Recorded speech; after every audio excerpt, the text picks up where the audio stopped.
মা, কি রান্না করেছো? কি আবার রান্না করবো? আজকে জানিস না সোমবার, শ্রাবণ মাসের প্রথম সোমবার, তাই নিরামিষ রান্না করেছি। যা খেয়ে নেগা।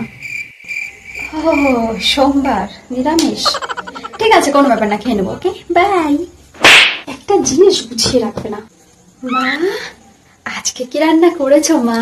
রান্না করবো জানিস না, আজকে হলো পূর্ণিমা লেগেছে, তাই নিরামিষ রান্না করেছি। সিদ্ধ ভাত করেছি, খেয়ে নেগা। ও, ঠিক আছে। ধুর ছাই, ভাল লাগে না, শুধু নিরামিষ আর নিরামিষ। কিরে, ভাত না খেয়ে চলে আসলি? হ্যাঁ, তো তুমিই বলো। 1 বছর ধরে নিরামিষই খেয়ে যাচ্ছি, শুধু এ ও সেই লেগেই আছে। হ্যাঁ, তো জানিস না আজকে অমাবস্যা পুজো হচ্ছে। তো আমি কিছু কি বলেছি নাকি? খাবো না আজকে, আমি ভাল লাগছে না আমার।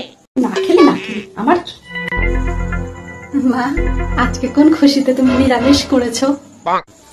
আজকে কাঁচা ধোয়া করেছি না, ওর জন্য নিরামিষ করেছি।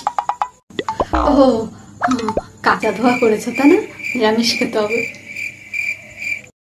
মাতাশ্রী, আজকে কোন খুশিতে তুমি নিরামিষ করেছো? আজকে দেরি হয়ে গেছিল, তাই নিরামিষ করেছি।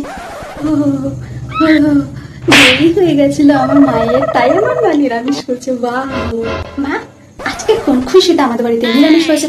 আজকে না কোনো বার রয়েছে, না আজকে কোনো অনুষ্ঠান রয়েছে, না আজকে অমাবস্যা পূর্ণিমা, কিচ্ছু নেই। কিসের জন্য আজকে নিরামিষ হয়েছে? কালকে স্বপ্ন দেখেছিলাম নিরামিষ করেছি, তাই আজকে করেছি নিরামিষ। আমার মা স্বপ্ন দেখেছে নিরামিষের, তাই আমাদের বাড়িতে নিরামিষ হয়েছে। বাহ।